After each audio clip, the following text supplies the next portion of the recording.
Hello and welcome, নমস্কার। আশা করছি সকলে ভালো আছে না? যদি ভালো আছে, আজকে কেটামান প্রশ্ন উত্তর।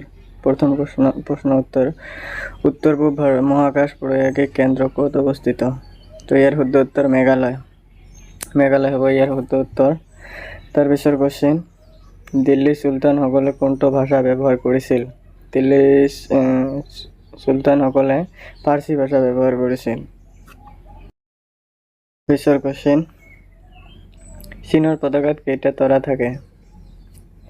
তো চীনেৰ পতাকাত কেইটা তৰা থাকে? 5টা। এটা 2টা 3টা 4টা 5টা এনেকুৱা ছবিটো থাকে। বিখ্যাত লিঙ্গরাজা মন্দির কত অবস্থিত? বিখ্যাত লিঙ্গরাজা মন্দির কত অবস্থিত? ইয়ার শুদ্ধ উত্তর Bhubaneswar, Orissa. Option number A. তার পিছৰ কোশ্চেন, তলৰ কোন ভাৰতেৰ পূব দিশে প্ৰবাহিত নদী?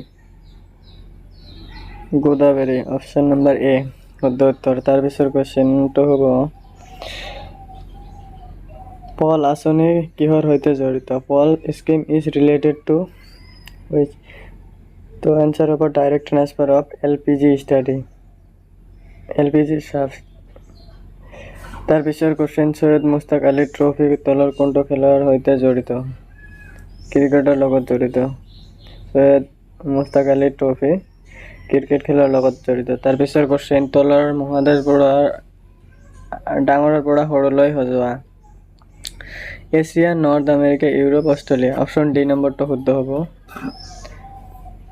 তাৰ পিছৰ কোশ্চেন, তলৰ উল্লেখ কৰা সকলৰ ভিতৰত কোনখন আছিল ভাৰতৰ ইংৰাজী শিক্ষাৰ প্ৰৱৰ্তক? Lord Macaulay. Option number C টো হ'ব শুদ্ধ উত্তৰ। তাৰ পিছত, ইষ্ট ইণ্ডিয়া কোম্পানীয়ে প্ৰথমটো কাৰখানা ক'ত স্থাপন কৰিছিল? ইয়াৰ শুদ্ধ উত্তৰ হ'ব চুৰাট। Option number B. তাৰ পিছৰ কোশ্চেনটো,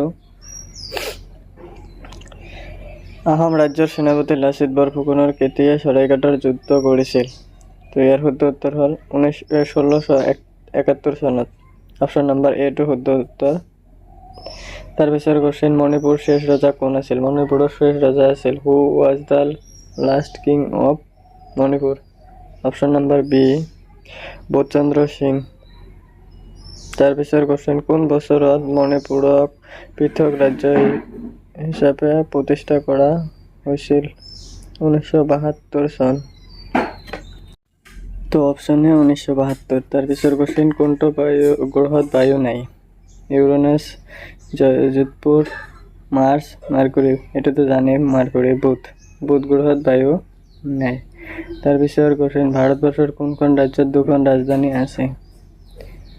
তো ইয়াৰ শুদ্ধ উত্তৰ হ'ব হিমাচল প্ৰদেশ। হিমাচল প্ৰদেশত দুখন ৰাজধানী আছে। তাৰ পিছৰ কোশ্চেন, ভূটানৰ চৰকাৰী ভাষাটো কি? ভূটানৰ চৰকাৰী ভাষাটো হ'ব ডিজংখা হ'ব ভূটানৰ চৰকাৰী ভাষা। তাৰ পিছৰ কোশ্চেন, অসমৰ কোনগৰাকী কবিক বিহুগী কবি বুলি কোৱা হয়? ইয়াৰ শুদ্ধ উত্তৰ ৰঘুনাথ চৌধুৰী। ৰঘুনাথ চৌধুৰীক বিহুগী কবি বুলি কোৱা হয়। তাৰ পিছৰ কোশ্চেন, ব্ৰহ্মপুত্ৰৰ আটাইতকৈ ডাঙৰ উপনৈ কোনখন? ব্ৰহ্মপুত্ৰৰ আটাইতকৈ ডাঙৰ উপনৈ হ'ল সোৱণশিৰি। সোৱণশিৰি হ'ল ব্ৰহ্মপুত্ৰৰ আটাইতকৈ ডাঙৰ উপনৈ। তাৰ পিছৰ কোশ্চেন, বেডমিণ্টন খেলত মহিলাসকলৰ বাবে তলৰ কোনটো কাপ বা ট্ৰফি প্ৰদান কৰা হয়? শুদ্ধ উত্তৰ উবেৰ কাপ। তো ইয়াৰ শুদ্ধ উত্তৰ হ'ব উবেৰ কাপ। তাৰ পিছৰ কোশ্চেনটো, সতী সাধনী কোন বংশৰ ৰাণী আছিল? আহোম, কোচ, চুতীয়া, ডিমা ত্ৰিপুৰা। ইয়াৰ শুদ্ধ উত্তৰ হ'ব চুতীয়া বংশৰ ৰাণী আছিল সতী সাধনী। এইখিনিতে আমাৰ ভিডিও যদি ভাল লাগে প্লিজ লাইক, শ্বেয়াৰ, ছাবস্ক্ৰাইব কৰি দিব আৰু ফেচবুকত চালে ফলো কৰি দিব। তাৰ পিছৰ কোশ্চেন, আফ্ৰিকাৰ সৰ্ববৃহৎ হ্ৰদ কোনখন? তো ইয়াৰ শুদ্ধ উত্তৰ হ'ব ভিক্টোৰিয়া হ্ৰদ। ভিক্টোৰিয়া হ্ৰদ হ'ব আফ্ৰিকাৰ সৰ্ববৃহৎ হ্ৰদ। তাৰ পিছৰ কোশ্চেন, আফ্ৰিকাৰ সৰ্বোচ্চ পৰ্বতৰ নাম কি বা হৈছে? এইটো হ'ব মাউণ্ট কিলিমাঞ্জাৰো। মাউণ্ট কিলিমাঞ্জাৰো আফ্ৰিকাৰ সৰ্বোচ্চ পৰ্বতমালা। তাৰ পিছৰ কোশ্চেন, বিশ্বৰ ভিতৰত সৰ্বাধিক চাহ ক'ত উৎপাদন হয়? এইটো চীন দেশত হয়। চীন দেশত সৰ্বাধিক চাহ উৎপাদন হয়। তাৰ পিছৰ কোশ্চেন, বিশ্বৰ চাঁদ বুলি কাক জনা যায়? বিশ্বৰ চাঁদ বুলি পামিৰক জনা যায়। পামিৰক বিশ্বৰ চাঁদ বুলি জনা যায়।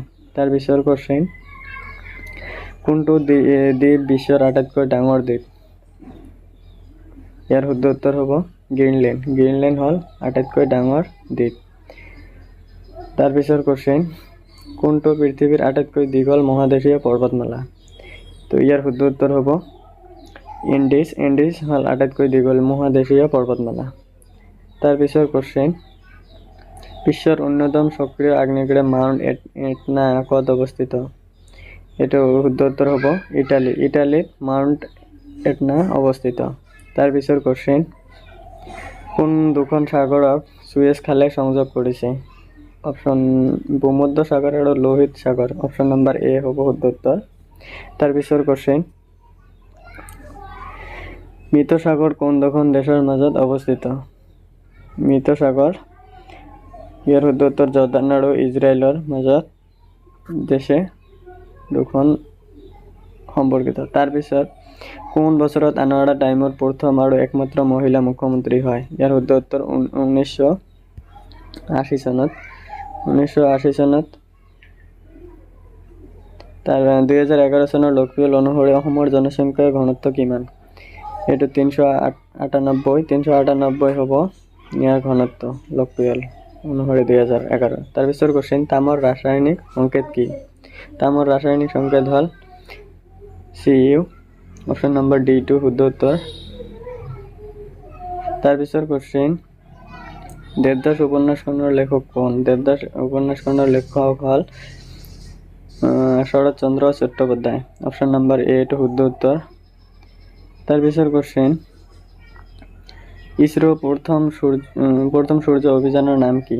আদিত্য L1, সেইটো সকলোৱে জানে। অপশ্যন এ নম্বৰটো শুদ্ধ উত্তৰ। তো চন্দ্ৰয়ানৰ কোশ্চেনবিলাকো মনত ৰাখিব। তাৰপিছৰ কোশ্চেন, কেতিয়া আৰম্ভ হৈছিল সুকন্যা সমৃদ্ধি যোজনা? এইটো 2015 আৰম্ভ হৈছে। তো ইয়াৰ শুদ্ধ উত্তৰ বি। অপশ্যন নম্বৰ বি টু ইয়াৰ শুদ্ধ উত্তৰ হ'ব। 2015 চনত সুকন্যা সমৃদ্ধি যোজনা আৰম্ভ হৈছিল।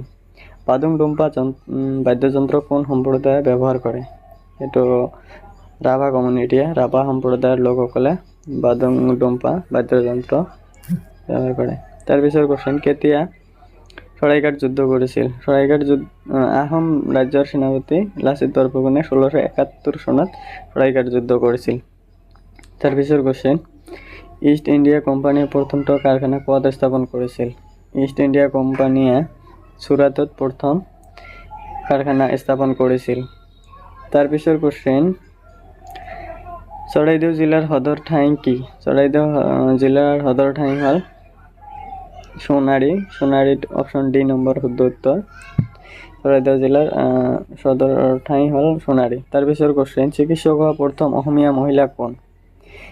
এইটো হ'ব Rajaniprabha Saikia. Option number D টু ইয়াৰ শুদ্ধ উত্তৰ। ৰজনীপ্ৰভা শইকীয়াই প্ৰথম চিকিৎসক আছিল মহিলা। মোমাই তামুলীক প্ৰথমে কি পদত নিযুক্তি কৰা হৈছিল? এইটো অপশ্যন নম্বৰ এ হ'ব বৰবৰুৱা। বৰবৰুৱা পদত নিযুক্তি দিয়া হৈছিল। তাৰপিছৰ কোশ্চেন, নামেৰি ৰাষ্ট্ৰীয় উদ্যান ক'ত আছে? নামেৰি ৰাষ্ট্ৰীয় উদ্যান, ইয়াৰ শুদ্ধ উত্তৰ হ'ব অপশ্যন নম্বৰ এ শোণিতপুৰ। শোণিতপুৰত ৰাষ্ট্ৰীয় উদ্যান আছে। এইখিনিতে আমাৰ যদি ভিডিঅ'টো ভাল লাগে লাইক শ্বেয়াৰ ছাবস্ক্ৰাইব ফ'ল' কৰি দিব। থেংক ইউ ফৰ ৱাচিং।